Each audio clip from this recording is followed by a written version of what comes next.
tú eres muy malo, roto el pato de vestuario. La interpretación siempre negativa, nunca positiva.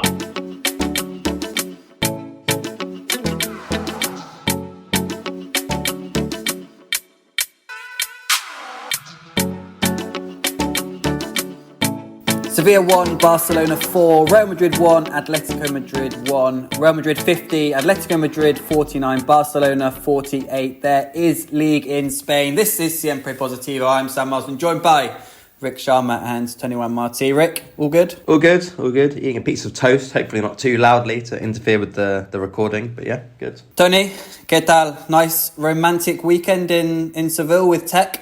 Yeah, we found another couple, Rick with Iñaki, having dinner in the same restaurant. Went there Sunday. Would have liked to go there Saturday. Then I can have some cocktail and a little bit of party with some good friends that I have there. But the game was at 9, so I didn't go Saturday. I went the same Sunday. I had lunch with a good friend there. Good afternoon, and then the game. So yeah, nice Sunday. And nice game. It's always nice to go to Sevilla. For me, one of the best cities in Spain. The food is great, the price, the weather, the city, the people. So lovely. It's always to go to Sevilla. Have you been there? No, I guess. Yeah, a few times to Sevilla. I love it as well. It's the most stereotypically Spanish place in Spain, more than Madrid, I would say. But yeah, it's great. How's the atmosphere at the Sanchez-Pizjuan? To be honest, it's always good atmosphere when you go there, but not as good or not as hot as it would have been in another moment, because you know that Sevilla has a lot of problems with the president, with supporters against the board, and at the end you can notice that, no? So, but yeah, always hot games in Sevilla, but you can feel that Sevilla is not living a good moment. And in fact, when I was taking a taxi, going back from the stadium to the hotel, local taxi, the driver was telling me that he thinks that if Sevilla doesn't solve the situation, they will end up being like the new Valencia. They have a huge debt, which is increasing every year. And they were very worried, like, we are going to be the new Valencia and we are going to get destroyed with next 2, 3, 4, 5 years. So, not very optimistic situation, the one Sevilla supporters can expect for next seasons. Yeah, es por eso hoy vengo a verte, Sevillista seré hasta la muerte. It's an absolute banger of an anthem Sevilla has. It's a good song, the one. I actually have great memories of taxis in Seville, some of the highlights of my life. Why? Because you were there totally drunk, no? No. They saved Sam's life. I was there once to do an interview with Rafa van der Vaart when he was at Real Betis. Okay.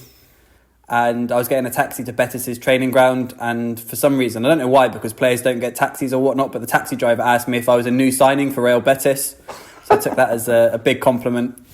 Thought I must have been looking like in shape, looking like a top level footballer. And then think how bad the Barcelona media must have been for them to not have read about your exploits and realise there's no way you'd be signing for Sevilla. And then I went for an award once at Sevilla, and they sent a taxi to pick me up, like the club thing to pick me up from the airport, and he also didn't know I was going for an award, and also thought I was a new signing for Sevilla. And it was like in September, and he was like, "Oh, we had Isco like a couple of weeks ago." He was like, "Where are you from?" And I was like, "No, I'm not a player." So yeah, maybe I should move to Sevilla. Maybe I would like become a footballer. I would probably miss the new bus signing now. from Burnley. New Miss the centre boat back now, to yes. Sevilla. Here we go. Sam to Sevilla. Here we go. Yeah. Maybe they thought you were Ivan Rakitic's brother. You look you have a little bit of Rakitic about you. No, don't play like him. Robert Lewandowski, with his 31st goal of the season, gave Barcelona the league in the league. I think in the league, yeah. He gave them the lead in Sevilla in the 7th minute from an Inigo Martinez knockdown, but Sevilla equalised immediately from kickoff. Saul Niguez getting in behind the Barca high line, very, very marginal onside-offside call, and setting up Ruben Vargas That was how it stayed until half-time when Fermin Lopez came on, changed the game and then got sent off. He scored in the 46th minute. Lovely little header, his 4th goal in the last 5 games from a Pedri assist. Rafinha made it 3-1 in the 55th minute, and it's probably a good job he did because Fermin Lopez was then sent off in the 60th minute or just after the 60th minute, leaving Barca with 10 men for the final half an hour. But as was the case in the Supercopa final, once again with a slight cushion admittedly, but we saw another sensible Barca defensive display with 10 men. And they even added a 4th goal late on through Eric Garcia to make it 4-1. And as I said in the intro, really put the squeeze on at the top of La Liga after that draw in the Madrid derby on Saturday. It means just 2 points separate the top 3 now. Barca were as far as 7 points away from Real Madrid just over 10 days ago before Madrid lost to Espanyol. And it's been, I can't think of a season where you've seen a team go from being 10 points clear to 7 points behind to back 2 points behind. It makes it impossible to predict what's really going to happen in this final stretch of the season. But Rick, just on Barca's performance at the Sanchez-Pizjuan, what did you make of it? Great, absolutely great. This was yes, we clarified at the top of the show that Sevilla are not at the peak of their powers. But that said, it was more or less great. I can think of one negativo, which was Ronald Araujo. Playing Sevilla onside for their goal, Saul, and then obviously going off hurt, although he actually is all right now, Araujo. But that's the negativo. Everything else was positivo for me. I thought it was a really good performance, especially after the red card, because Sevilla had no chances. I can think of one occasion, it's very Spanish, but one occasion that Sevilla had after the red card, and it wasn't even a good one. And then Barca scored their 4th. So they've definitely shown good learning, at least in that regard, from the last time or the previous time they were down to 10 men. And the explosive way Barca attacked the second half was great as well. They came out and they got those 2 goals and really impressive performance. And I think, we talked about it 3 or 4 pods ago. We discussed whether that was a blip when they drew at Getafe. That game, was it continuing the bad run that Barca had, or was it just a blip and that we expected more from them? And I think we all agreed that we did expect more from them and that it wasn't part of the same run. And I think they've proven that with their wins over Valencia, Alaves and now Sevilla. Yeah, and also looking at Getafe's form as well, it showed that, going to Getafe and draw, and even though they had led and threw it away, it was, like you say, more of a isolated result than the continuation of that form we've seen before Christmas. On that first goal, it's tricky. I don't know, Araujo's probably the one that's slightly late, but I've seen different interpretations of what happened with that offside. Some even suggesting that there was a slight sort of error with the technology again. I'm not so sure. It was very tight. I guess rather than blame Araujo, Barca pushing up so high from the centre seemed to have been quite strange. Give Araujo maybe the benefit of the doubt. He did then go off a few minutes later, the 20th minute, with an ankle problem, but it's just bruising, so he shouldn't be out for too long, if at all, with Barca not in action again until Monday. Tony, I'll tell you where he's out. He's out of Tony's team. Before the match had finished, Tony sold Araujo. Yes. I was thinking about selling him. I held him, but I needed to solve some debts, and I was already in doubt whether he was going to be started or not. And after what happened, yes, no more patience. So out. And how much? And I think that before talking about the match, 20 mil. What happened to him?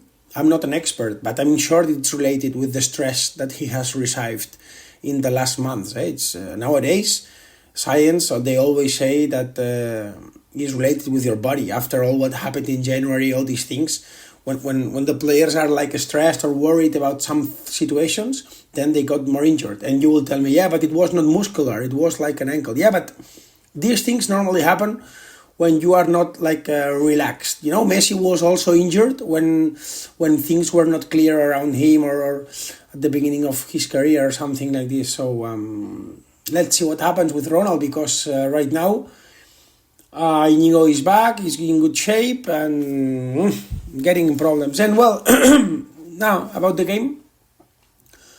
For me, amazing the way Barca were playing with one player less in the stadium. I had the clear feeling that even if Barca was playing the last 30 minutes without Fermin, if a team needed to score, it would have been Barca, the one who would have scored, even with one player less. So it shows you how good physically, in terms of fitness, is Barca right now, because they didn't suffer nothing. It's true that at the end Sevilla does not have weapons The only one is Lewandowski, and he was not really brilliant, or he didn't have a good game. But great. My feeling is that the only option that you have right now to defend Barca is to be defending close to your box, because with a little bit of spaces, Pedri is smashing you with some passes, Fermin breaking from the second line, Rafinha also hitting into the space.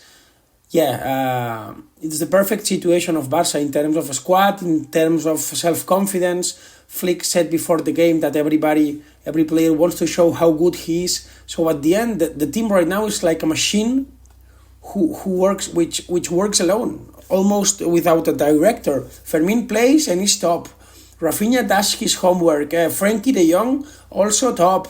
Pedri, Lewandowski scores after being in the bench. So I think I said it before. I'm not normally a very optimistic person, but I see this Barca flying as they never did in the last 3, 4, 5 years. So then they will win titles or not.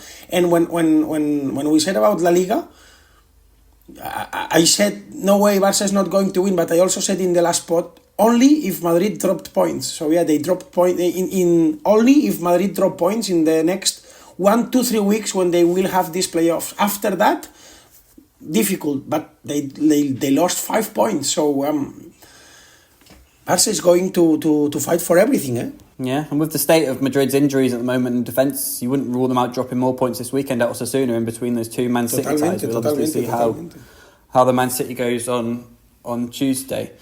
Rick, this isn't necessarily related to the Sevilla game, but just thinking about Toni then, talking about the fitness, how good Barca are looking. That's 11 games now in 2025 unbeaten, 2 draws against Getafe and Atalanta, 9 wins. I think in 7 of those games they've scored 4 or more goals.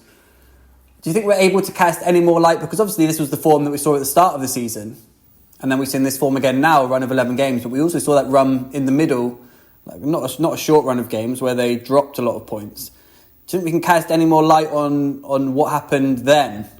And what Barca we can now expect in the final third of the season? Should there be worries that could happen again? Or do you think that was sort of a blip that they've sort of recovered from? I think when we discussed at the time, there were 2 elements to why they lost those games, why they played so badly in those games. One was physical one, which at the moment, Barca seem fresh. They had the Christmas break. They've got these couple of weeks where they've only got 1 game.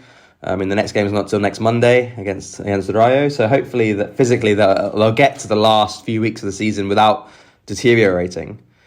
But whether they get all the way, I think even physically, even if it is a physical thing, sometimes if you've just got like a few more games to go and they're big games, you can push through it and they can hold it off. So maybe they'll be okay on that front. And the other element we said, and I think Barca players admitted themselves, was a mental element. And I think they've corrected that now, and they don't seem like they're going into these games with the wrong attitude, like they did seem for a little bit after they beat Bayern and Real Madrid, and they had that, we're so good, we're the best, we just swagger through these teams, and they got absolutely stunned by Las Palmas and so on, and Leganés. I think that now they've realised that they have to compete in every game, and there's no other option. And I think that we won't see them falter in the mental front. Like this, for example, was a perfect time with the lead and then going down to 10 men against Sevilla.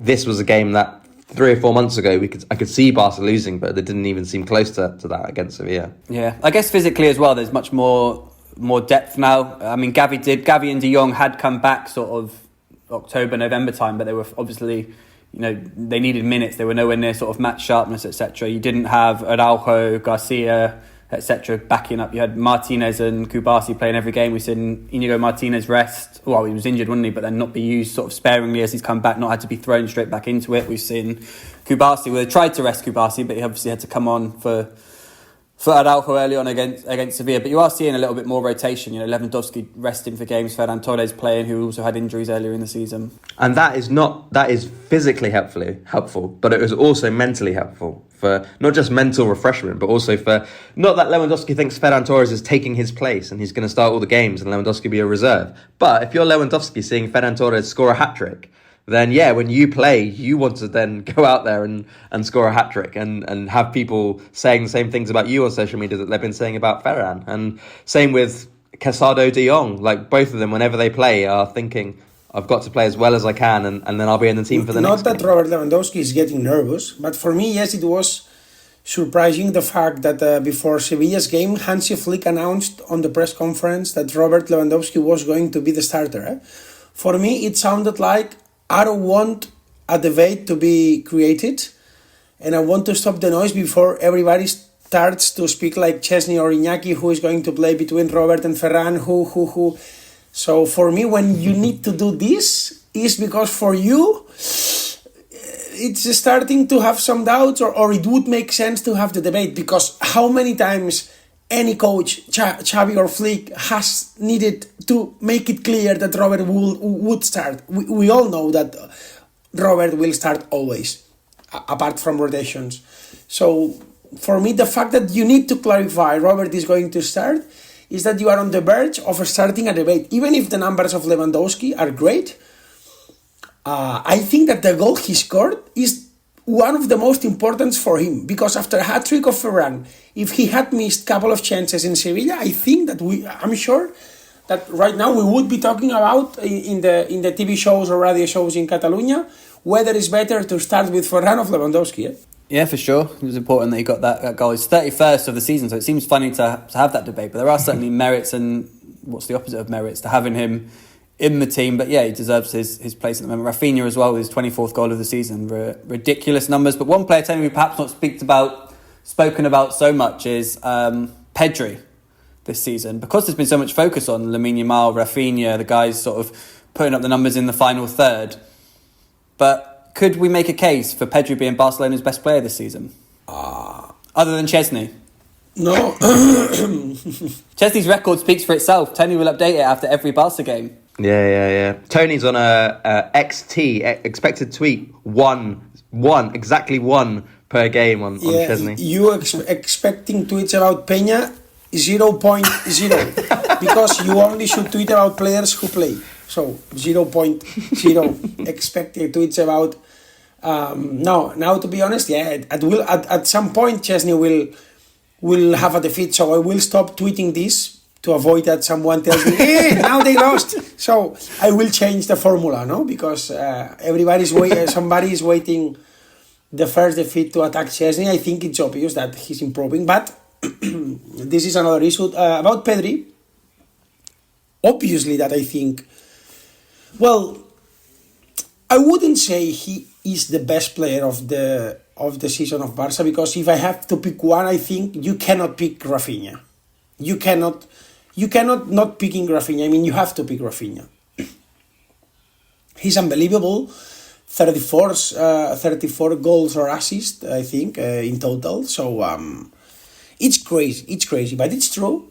It's true that in terms of performance, I would put Pedri in top 2, better than Lamine Yamal, because Lamine Yamal has been great. But what Pedri is doing, and it's not only with the ball, with the dribbling, running, pressing, recovering balls. The other day I saw one stat that I think Pedri is top 2 or top 3 in recovering balls in La Liga.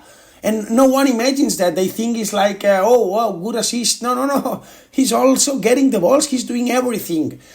Scoring some goals, providing top assists in the last games, running. I mean, it's a jewel. And for me, to be honest, Pedri has all the chances to be Ballon d'Or. The same of Rafinha, because the Ballon d'Or at the end is decided for the performance in all the season, but especially in the K games. I make you one question: if until the end of the season, Pedri, Rafinha, Lamine, they all keep performing. Now you score, now I assist. Okay, Rafinha, brilliant, Pam, Lamine. But in the final of the Champions League, you win, for example, 1-0 with goal of Pedri.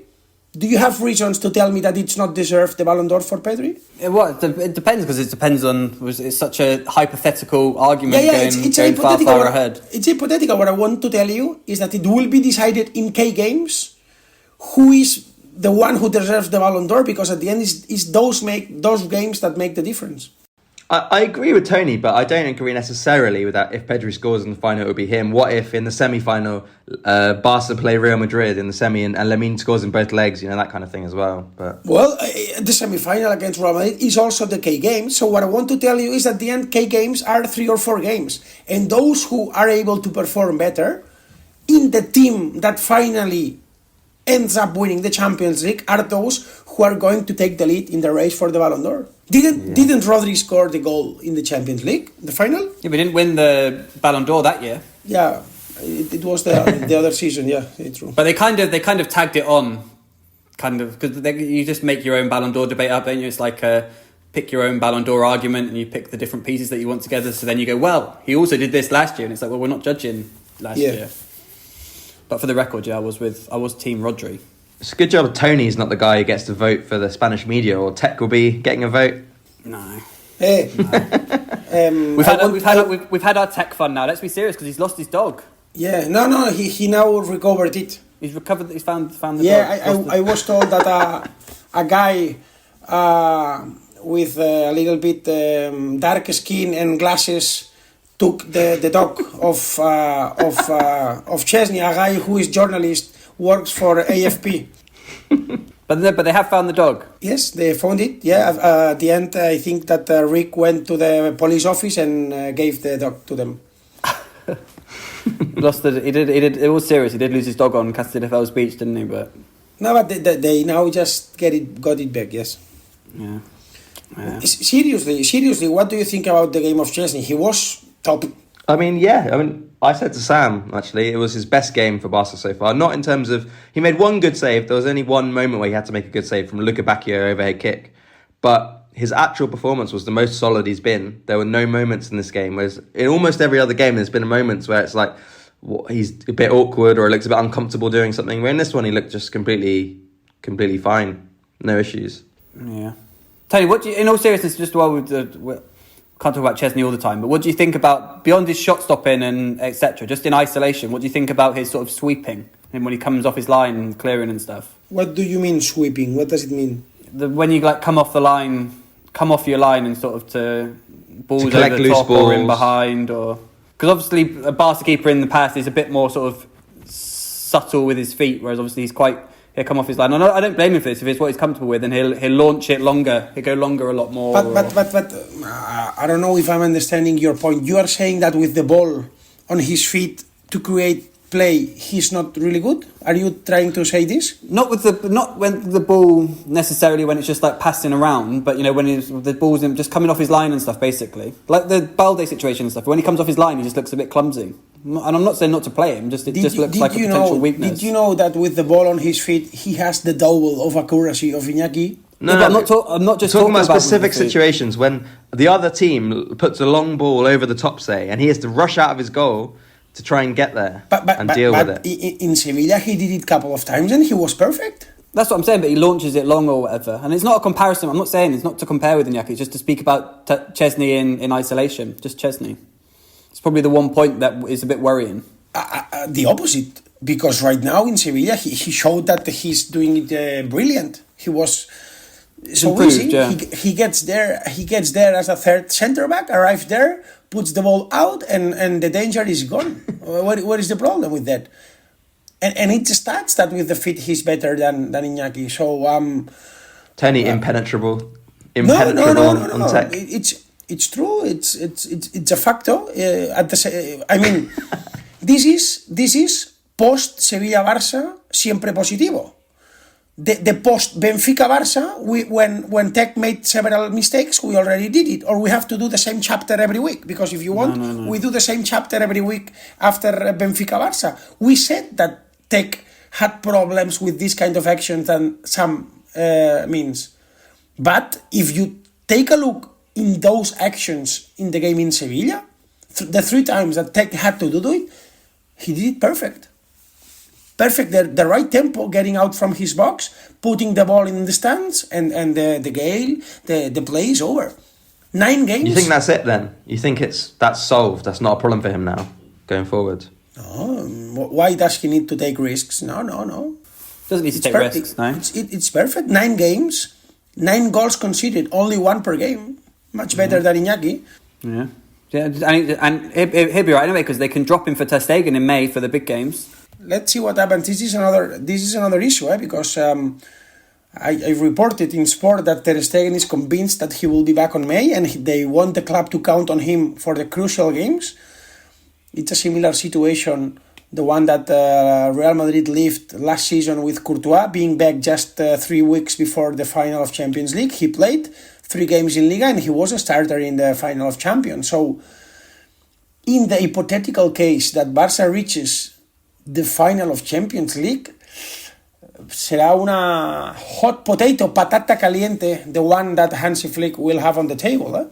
Yeah, it's a long way down the line. No need to worry about that. A fact check. It's not... Iñaki Peña let in 25 goals in 22 games across all comps this season. It's not much better record. But it's a little bit better. It's much or it's less than 1 goal per game? Well, it's not much. No, it's a little better. But it's more or less. I would say it's more, no? Yeah, it's more. But that's not what you said. You said it was way better. Check Szczesny's record. It's just a little bit better. No, it's better, and the numbers... And don't forget that Szczesny conceded 4 in Benfica. 50%, almost 50% of Szczesny games are clean sheets. Do the 4 in Benfica not count? Not yet. They count, but almost 50% of clean sheets. Do you have the percentage of clean sheets of Iñaki Peña? Szczesny is almost 46% or 45%. Yeah. No, he's been solid, apart from the Benfica game. Rick, just before we lean into the ratings, Fermin's cameo came on at half-time for Gavi, scored a goal, got sent off. What did you make of the red card? Very efficient Fermin. Came in, did all his business he needed to do in a very short space of time. Job done. And then as Flick said, I was actually very welcome to have the experience of learning with the 4-4-1 setup after Fermin's red. So perfect from Fermin. No, yeah, red card for me was a red card. It wasn't like a disgusting tackle by any means, but for me it was a red. It's one of those where if it was given as a yellow and kept as a yellow, I wouldn't have a lot of complaints. But I think if I was the ref, I probably would have gone with the red. Yeah, it's perhaps a modern red card because he does hook the ball away first. The only thing that, and it's irrelevant to the decision, I guess. No, it's not irrelevant to the decision, but I feel like the VAR images, and I'm guessing the ref saw the same thing that we saw on TV. They just showed sort of the contact that I didn't see on the VAR images. The fact that he took the ball away first for a while.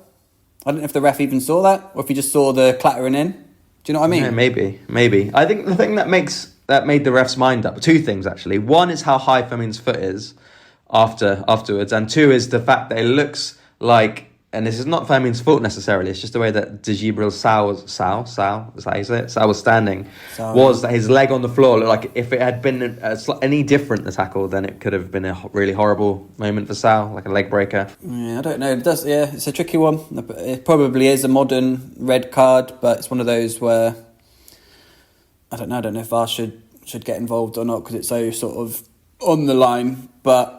I don't know if this is because they'd won the game 4-1, so maybe that was why, but Flick was kind of like, he didn't protest the decision. And he was like, it can happen, you sliding in like that at the pitch. I don't think he said it was reckless, but it was like, we accept it kind of thing. Maybe he would have been different if it had been, they'd gone on to draw 3-3, but to some extent, it makes his job easier on next Monday. We're picking the team. Yeah. Bad decision, Tony. Yeah, for me, bad decision of Hansi Flick, of the club. Always. Not to protest it. For sure, that's the way it goes in life. If you don't cry, you don't take things. It's like this. I hate people that for example, in their works. No, I don't ask for a salary raise. The company will tell to me if this never happens. You have to go behind the things. Being elegant that it means not getting your results sometimes, because being elegant is very good for Instagram. But life is not about being elegant. It's about taking your goals. If Hansi Flick would have gone to the press conference very angry with a red card, and Pedri had the same tackle and they didn't send off him, blah, blah, blah, blah, blah, blah, blah, blah, blah.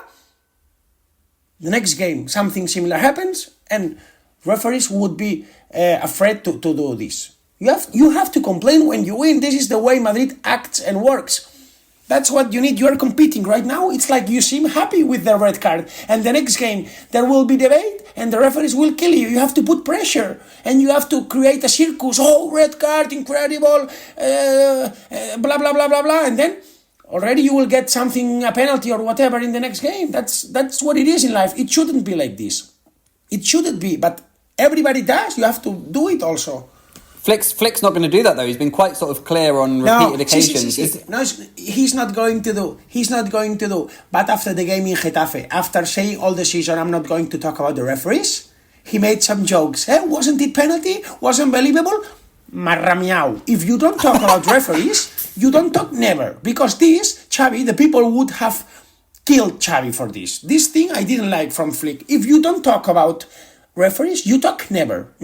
And if they ask you about what the president said, you say, the president already said and made it clear. I don't have nothing to say about referees. Because it's very easy, very, very, very easy when you're winning not to talk about referees, and then when you lose, making some jokes. Well, let's see how the ratings unfolded then for Barcelona's 4-1 win at the Sanchez-Pizjuan at the weekend. Rick Sharma. Tech, 7 out of 10. Jules Koundé, 6 out of 10. 7 out of 10 for Tech? I don't understand how you could get more than 7 really with this performance. But Koundé 6, Araujo no rating as he went off pretty early. I'll give Kubasi his rating now. He gets a 7.5. Good performance from Kubasi. Assist. Inigo Martinez 7, Alejandro Balde 6.5, Frenkie de Jong 6.5, Pedri 9 out of 10. Lovely game of Pedri. I think he was the man of the match for me in this one. His pass for Fermin's goal was just so perfect, just dipping over the top of the defenders onto the head of Fermin. Lewandowski was also there, so there was 2 of them that could have put that one away. Lamine Yamal 7 out of 10, Gavi 6 out of 10, Rafinha 8 out of 10, Lewandowski 7.5 out of 10. Nice poacher's finish for him. Off the bench, I'm going to give Fermin a 7.5. Good impact, even though he didn't last very long. Eric Garcia, 7 out of 10. Dani Olmo, 6 out of 10. Still waiting to see the best of Olmo after his sort of timeout. Tony, you loved that Eric Garcia goal. No. Why? So deserved, such a deserved goal for Eric. No. Deserved and non-deserved. It's not important for him to score a goal. It's not his work. It's not his job. I mean, all the coaches would prefer that their centre-back or central defender makes 6 tackles rather than scoring a goal. I mean, this is not his life, scoring a goal. Yes, okay, it's good to get self-confidence, but his goal is not to score, is to be solid defensively, which has been not easy for him. He has been a little bit too soft playing for Barca. Now he's getting better, but I wouldn't give importance for him to score a goal. It's not his homework. No, I just said because of your tweet where you said he deserved it a lot. No, he deserved it a lot, not the goal. You misunderstood. Maybe you need to teach, to have new Spanish lessons, or you are too focused in Catalan lessons. Even if the tweet was in Catalan. No, it's in Catalan, yeah. Donc, la veritat è que sí, molt titular o no professional de cap a peus. Bon company útil en qualsevol plantilla de primer nivell. Can you translate to English for our listeners? The truth is, yes, very much. Starter or not, professional from head to foot, good teammate and useful in any squad, any top-level squad. Can you tell me in which part of my tweet I make reference to the goal? Well, what do you mean? What did he deserve? Deserve the moment that he's living, the honeymoon that he's living after the goal in Benfica, now counting a lot for a handshake. So it's the Benfica goal? The Benfica goal, what? You deserve that one? That one, yes. But we already made the chapter of Benfica Barca. Here we go again with Benfica Barca pod. If you want, we can talk about other issues, and we end up always talking about tech and criticizing tech. No problem. Yeah, no one mentioned tech. Now, to be honest, yes. Eric is a useful squad member. And we have underrated him a little bit, or at least me personally, we didn't I didn't give enough credits to him, and the truth is that in a good shape and in a good team, Eric is useful, can play in both positions, he knows how to play, he will accept if he's in the bench. So for me, he's not a starter, but a very important tool for second halves or rotations. So it's also important to win titles. This kind of people in your squad. I was also surprised against Sevilla that it was Eric that came on and not Marc Casado. Don't know if we can read anything into that, or if it's just it was the right decision. He's dropping credit. Marc Casado is dropping credit. Yeah, he's going back to what we expected at the start of the season of him, rather than the Casado we had for a few months out of nowhere that was doing so well as a starter. Let's see. Barcelona in action now until Monday when they host Rayo Vallecano in La Liga, which means we'll be back later this week on Patreon with a bumper Q&A. The questions, some really good questions already pouring in. I'm looking forward to this gameless midweek Q&A. And there's also a free midweek next week with Barca, of course, not in the Champions League knockout rounds, which means we can continue resuming the building of our best Barca XI over on Patreon. In the meantime, stay positive.